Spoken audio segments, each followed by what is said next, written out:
আসসালামু আলাইকুম ওয়া রাহমাতুল্লাহ। সুপ্রিয় শিক্ষার্থীবৃন্দ, ফরিদগঞ্জ পাইলট বালিকা উচ্চ বিদ্যালয় অনলাইন ক্লাসের পক্ষ থেকে তোমাদের স্বাগতম। আশা রাখি তোমরা ভালো আছো। আলহামদুলিল্লাহ, আল্লাহ পাক আমাকেও ভালো রাখছে। আমরা আজকে গণিত অনলাইন ক্লাসে পরিসংখ্যান অধ্যায় 17 নম্বর অধ্যায় আজকেই শেষ। আমরা সব কোয়ালিটির সব রকমের সৃজনশীল প্রশ্নের উত্তর দিছি, সৃজনশীল সমস্যার সমাধান করছি। আজকে সেটা হচ্ছে প্রচুরক নির্ণয় সংক্রান্ত আমরা একটা সৃজনশীল করব। সেটা হচ্ছে, তোমরা দেখতে পাচ্ছ আমার এখানে একটা প্রশ্ন আছে। প্রশ্নটা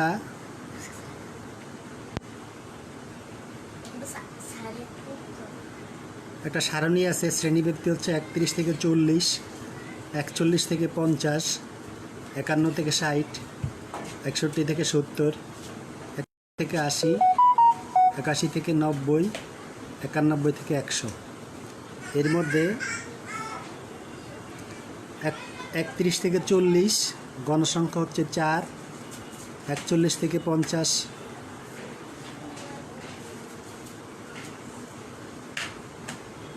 গণসংখ্যা হচ্ছে 6, 51 থেকে 60 গণসংখ্যা 8, 61 থেকে 70 গণসংখ্যা 12, 71 থেকে 80 গণসংখ্যা 9, 81 থেকে 90 গণসংখ্যা 7, 91 থেকে 100 গণসংখ্যা 4। এই সারণী থেকে, অর্থাৎ এই উদ্দীপক থেকে আমাদের 3টা প্রশ্ন আছে। প্রথম প্রশ্নটা হচ্ছে কেন্দ্রীয় প্রবণতা কি, দ্বিতীয়টা হচ্ছে প্রদত্ত সারণী থেকে প্রচুরক নির্ণয় করো, তৃতীয়টা হচ্ছে উপাত্তের অজীব রেখা অঙ্কন করো। তো কেন্দ্রীয় প্রবণতাটা হচ্ছে মুখস্থের বিষয়, মুখস্থ লিখতে হবে। তারপরে উত্তরটা কীভাবে লিখছে আমি তোমাদেরকে এখানে দেখা দিচ্ছি। কেন্দ্রীয় প্রবণতা হচ্ছে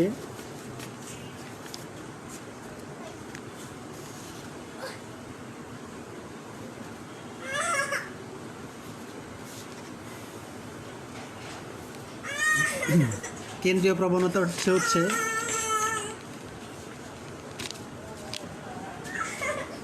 তোমরা দেখতে পাইতেছ, অবিন্যস্ত উপাত্তসমূহ মানের ক্রমানুসারে সাজালে উপাত্তসমূহ মাঝামাঝি কোনো মানের কাছাকাছি পুঞ্জীভূত হয়। আবার উপাত্তসমূহ গণসংখ্যা নিবেশন সারণীতে উপস্থাপন করা হলে কোনো একটি শ্রেণীতে গণসংখ্যার প্রাচুর্য দেখা যায়। উপাত্তসমূহের কেন্দ্রীয় মানের দিকে পুঞ্জীভূত হওয়ার এই প্রবণতাকে কেন্দ্রীয় প্রবণতা বলে। তোমরা একটু লিখে মুখস্থ করে নিবা। সুপ্রিয় শিক্ষার্থীবৃন্দ, এখানে সৃজনশীল দ্বিতীয় প্রশ্ন হচ্ছে যে প্রচুরক নির্ণয়। তো প্রচুরকটা কীভাবে নির্ণয় করবে? প্রচুরক নির্ণয়ের জন্য আমাদের সারণী আছে। শ্রেণীব্যাপ্তি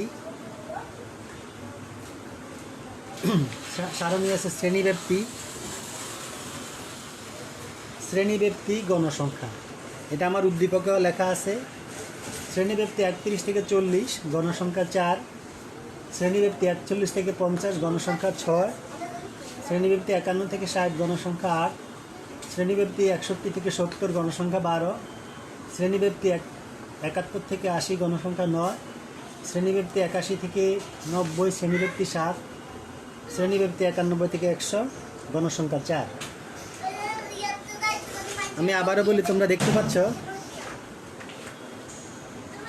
শ্রেণীব্যাপ্তি দেওয়া আছে, গণসংখ্যা দেওয়া আছে। শ্রেণীব্যাপ্তি 31 থেকে 40 গণসংখ্যা 4, শ্রেণীব্যাপ্তি 41 থেকে 50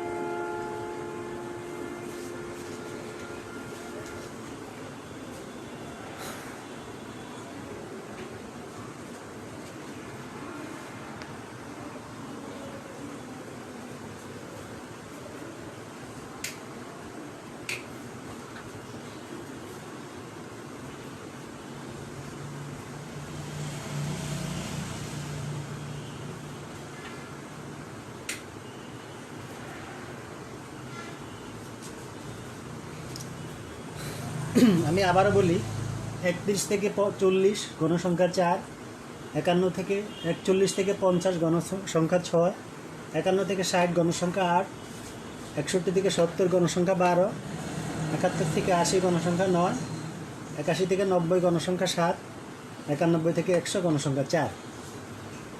তো প্রচুরক অর্থাৎ প্রচুর গণসংখ্যা, এখানে সবচেয়ে বেশি গণসংখ্যা হচ্ছে, তোমরা দেখতে পাচ্ছ এই যে 12। এই শ্রেণী, আমরা এটাকে প্রচুরক শ্রেণী ধরে নেব।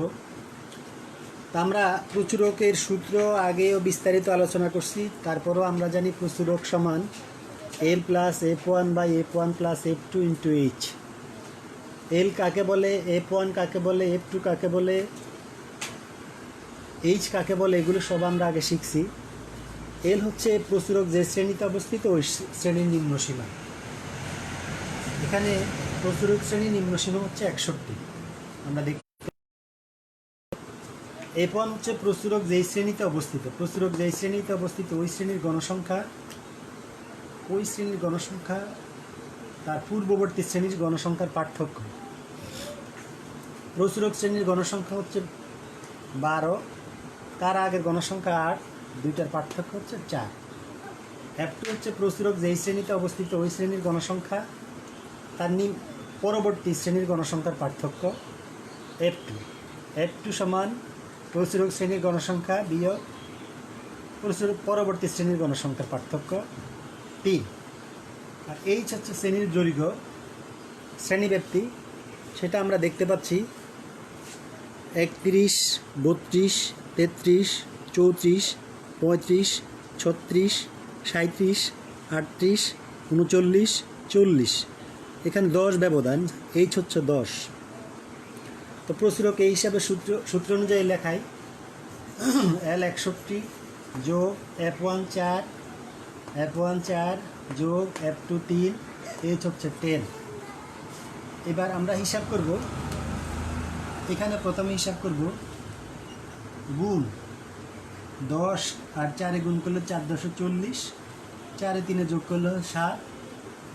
এবার 61 যোগ 7, 61 যোগ 40/7, 40কে 7 দ্বারা ভাগ দিলে 5.7 হয়, যোগ করলে হবে 66.7। সুপ্রিয় শিক্ষার্থীবৃন্দ, এই হচ্ছে আমার নির্ণয় প্রচুরক। এবার এই উদ্দীপক থেকে 3 নম্বর প্রশ্ন হচ্ছে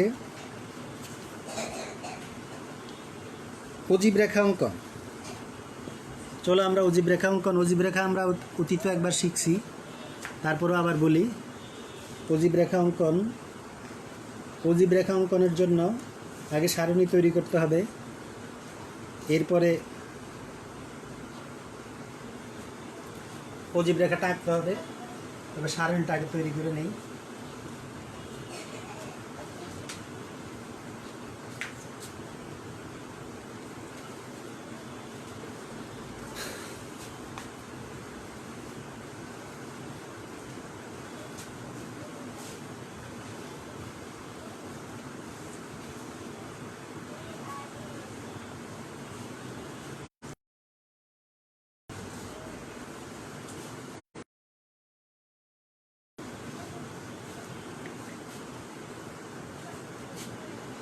শ্রেণীব্যাপ্তি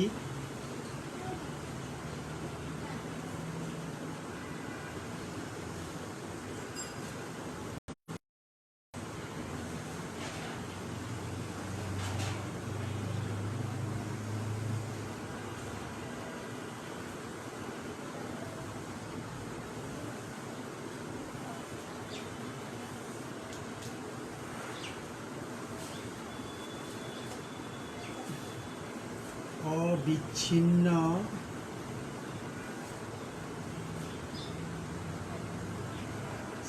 শ্রেণীব্যাপ্তি